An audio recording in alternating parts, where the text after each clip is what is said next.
Hey, hey, how's it going, guys? I see there's a couple people waiting already. I'm just going to post this over in our Facebook group real fast, but I appreciate you guys just sitting here and waiting. Let me see.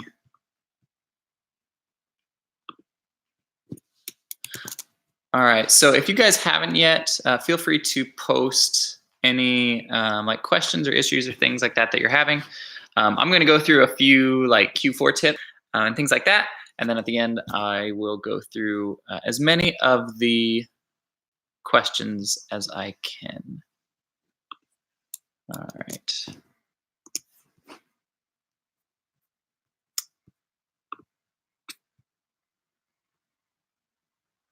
Okay, awesome. So I've got that posted. Hey, Kim. Hey, Grateful John. Hey, Stevens. All right.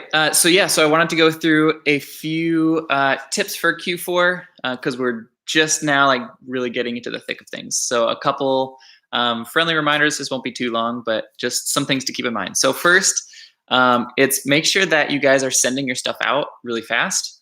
So I know Amazon puts some like cutoff dates as far as when they can guarantee your inventory getting into the warehouse in time, but those are just the guarantees. It's not that they stop processing units. So I think one of them, it said December 3rd. Like if you want your stuff available for Christmas shoppers, it has to be in December 3rd. If your stuff gets there December 5th, 6th, 7th, 8th, 10th, it might be available. It's just the 3rd is their guaranteed date, and they can't guarantee your products otherwise. So make sure you're just sending your stuff in super fast, especially right now. With Black Friday coming up, Cyber Monday, stuff is going to be flying off the shelf. So if you haven't packed your shipments yet, get those done. Get those out today, tomorrow, Monday, whenever you can. Send your stuff out. That's a huge thing. Also, another reminder is that sales ranks and things like that will drastically change during Q4. So for example, let's say a toy is ranked 200,000 most of the year. Well, if it's ranked 200,000, it probably sells maybe like once a week, once every other week, something like that. If a toy is ranked 200,000 during Q4, it's probably selling at least once per day, just because the ranks get inflated so much, because the ranks, they're relative to everything in that category, and because everything is selling significantly more, ranks, like you can work a lot higher.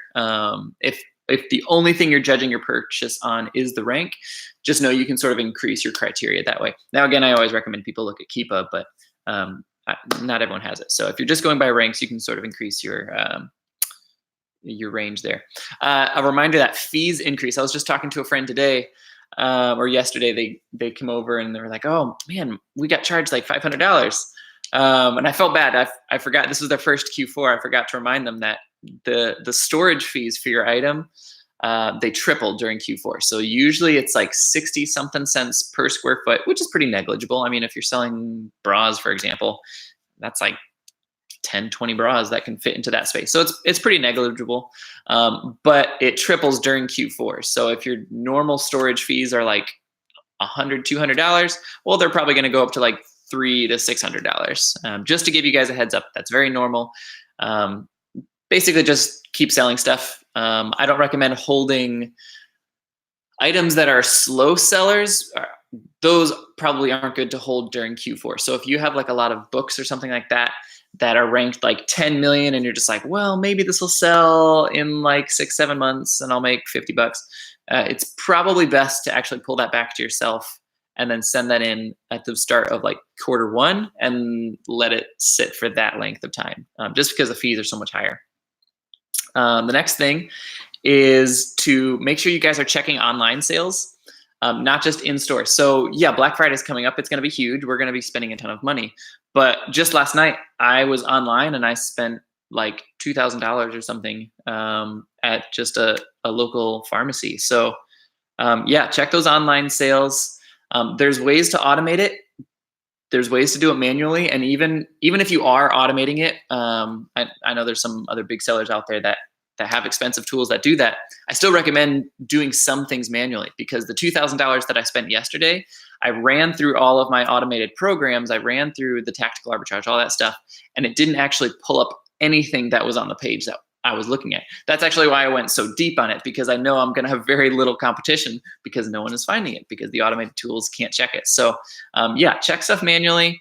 Like find the UPCs. So search by UPC if you can, search by name if you can't, and just check the fees, all that stuff. So yeah, check those online sales. That can be a huge, huge revenue stream for you guys. I'll be taking pictures. I think most of my house will be full of boxes that they're very large items that I bought. And then lastly, don't forget to get like discount gift cards. So things like raise.com. I'll post a link afterwards in the comment section or in the description. But raise.com is what we usually use to get discount gift cards. You can get them like 3 to 10% off. And that's a huge bonus. Like if you're already going to Kohl's, for example, and you can get 10% off of everything that you buy. I mean, that's a monstrous boost, especially if you're spending $1,000. I mean, that's $100 right there. And it's not really, it takes you 10 minutes of work. So $100 for 10 minutes of work is definitely worth it to me. All right. I am going to pop over to the Facebook Q&A thread. So those are sort of the 5 things. So send stuff in fast. The sales rank changes, the fee increases, check online sales, and then don't forget to get your discount gift cards. Those are sort of my 5 tips as we go into the heat of Q4. If you guys do have questions about really anything, feel free to post them in the comments. I'm going to be popping over again to Facebook and reading through some of those to see what kind of issues people are dealing with. So yeah, while I do that, I'll share some funny stories. I got a notification this morning from Facebook that I am banned from posting any comments outside of a group that is not my own, which is kind of funny because I haven't done that in, I don't know, like 2 weeks. Yeah. All right, here is the thread. And again, I'm just going through, we have a Facebook thread. If you guys aren't a part, if you're watching the replay and you're not a part of our Facebook community, it is huge, it's free, it's fantastic. It's facebook.com/groups/hustlebuddies. And it's just a great place to network with other sellers. All right, Monica asks, I have a book that has very nice profit. However, Seller Central says I can't sell it in used condition. And there are several used offerings. That's unusual for books, Monica. I would say go back in and double check that it's actually listed as a book and not, maybe someone put it in the wrong category, like clothing, for example. I'm not really sure. That's sort of an odd situation. So unfortunately, I don't have a good answer for that, Monica. And then Monica asks another question. Why do some things show up when I scan them in Seller Central, but not when I put them into, I'm assuming she meant Scoutify. It says no product found. So that's called a ghosted listing. Those are actually really, really good. So what happens is if no one is selling it, sometimes Amazon will take down the information sort of on like the front end of their website. And that's the information that Scoutify and all the other scanning apps use. However, the information about that item is still saved on the backside of Amazon. So the only way to access that, unfortunately, is with the Amazon Seller app. So if you scan something with Scoutify, it says not found, and then you scan it with your Seller app and it is found, you'll notice that there's no one on that listing. Usually, if the rank is good, if it has reviews, if it has keep a history, all that stuff, usually those are really, really good because you can pretty much command whatever price you want because you're the only seller on it. So that was a great question, Monica. Kelly says, I have a coaching call with you on Monday, but I'm boxing up more items tonight. How do you source pants at stores like Ollie's? I haven't sourced pants at Ollie's. Most of what I source from Ollie's is like grocery items. And grocery items, you don't get like intellectual property stuff and fake claims on that kind of a thing. But yeah, I would say just like with Ross or Burlington, things like that, if you are worried about getting an inauthentic claim or an intellectual property claim, just have a picture that includes the item's barcode with the receipt with the Ollie's tag. So all 3 of those things are visible in the same picture, and then you can reference that if Amazon ever asks.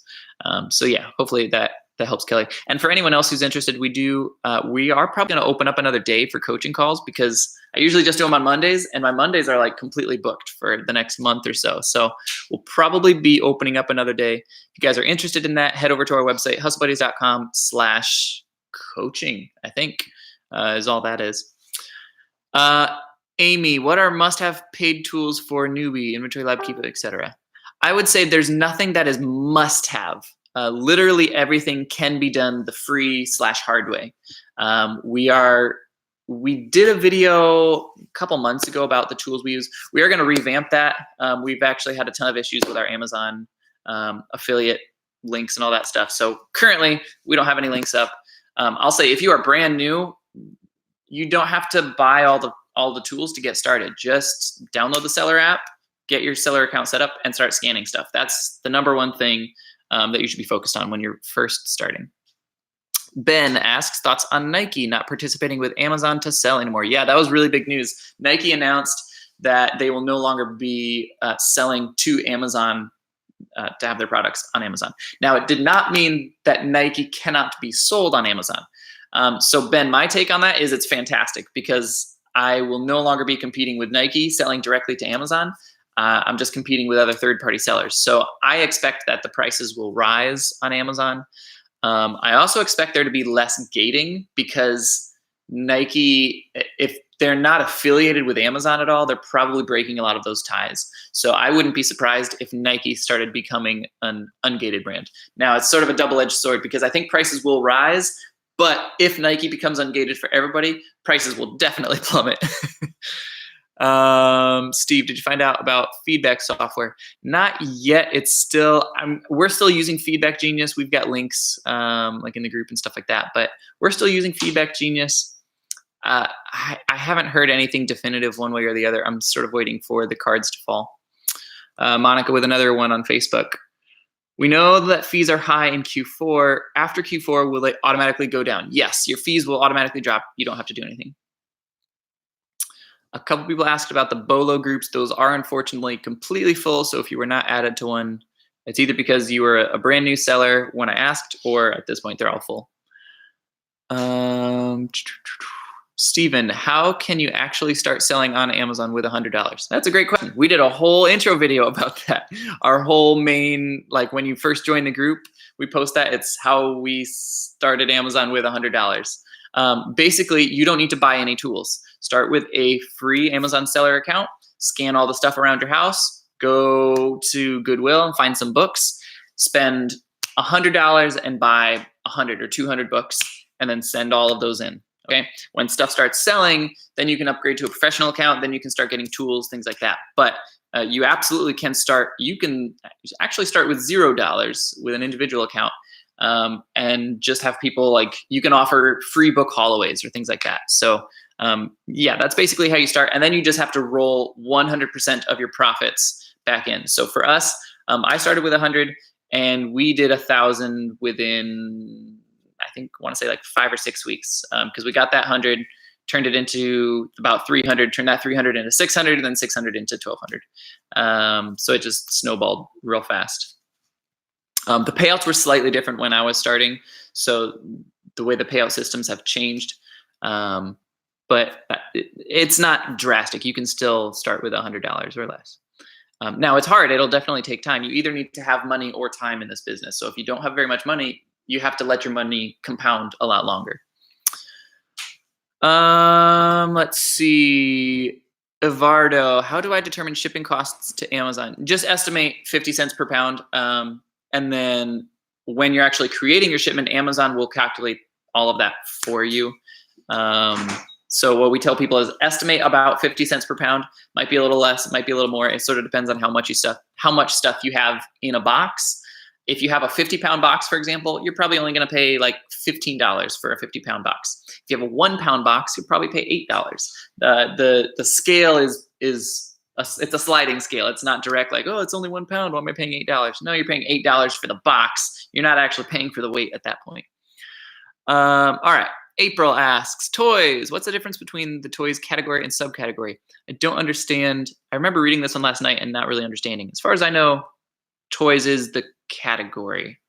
And why you might be approved to sell some things is that some things are just miscategorized. And then oftentimes you'll see other people post in the group, they send something in and then a listing gets fixed. So if you see anything that's frozen 2 in the store and you're allowed to sell it, you're not allowed to sell it. If you jump on that listing, you probably won't get in trouble, but that listing will eventually be seen by Amazon and it will be flipped over to being frozen, and then you'll be restricted and everything that you have in inventory will go stranded and you'll have to pull it back. All right. I've just got a couple more questions on Facebook and then I'll jump over to any YouTube questions. If you guys are watching this over on YouTube, feel free to post your questions in the comment section. And if you haven't yet, also don't forget to like this video and then subscribe to the channel. We do Q&As like this all the time, and I'll post other content as well. So if you want to keep up on what we're doing, then hit that subscribe button. Angela wants to know Pepsi or Coke. I think out of those two, I would drink Coke, but I tend to like Pepsi products better, if that makes sense, because Pepsi owns a bunch of other things. I'm just here to mention your adorable helper. Yeah, our dogs, they're terrible helpers. They get fur on everything. Nikki, I know rank changes, but is there a guide we can use for various categories? Not really, because yeah, not really. There are some sales rank charts, but everyone who makes a sales rank chart has stopped as of like a year ago, and they all say sales rank charts are a terrible way to analyze a product because there's more exceptions to the rule than there are things that follow the rule. So, I mean, generally what I tell people, like the 3 easy categories for beginners: books, clothing, and groceries. In general, there's a million exceptions to this, but if you're just starting and you don't have Keepa and you don't know anything, I'd say stay under like 1 million in books, stay under like 100,000 in clothing, stay under probably 100,000 in grocery as well. Just to give you a frame of reference. Do I go above that on nearly everything? Yeah, absolutely. But just to give you sort of a general idea. Is topicals a category that will eventually get automatically ungated in? Yes, it is, Brooke. All right, that's all the Facebook questions. I'm gonna put over to YouTube. Awesome, I see a ton of stuff over here. Diva, morning. I think you're coming over for a coaching session today, Diva. Adolfo, hey man, how's it going? Diana's here. Awesome. Okay, I'm very new, trying to soak in information so that I can get started. Hopefully Q1. Okay, so I'm gonna pause right there. Don't wait to get started for Q1. There's not a reason to do that. Grateful, John. Yeah, there's not a reason to do that. Everything that we're doing is exactly the same, Q4 to Q1. The difference is that in Q4, things just sell faster. So it's not like this intimidating thing where it's, oh, I can't jump in, it's too hot right now, or there's too much stuff going on. It's exactly the same, except you just sell more stuff right now. So if you're gonna start right now, because then you'll start making sales faster. All right, so to continue with that, I don't know if I will be ready before then. I enjoy watching your videos. Awesome. Yeah, good luck. We've got a bunch of beginner videos.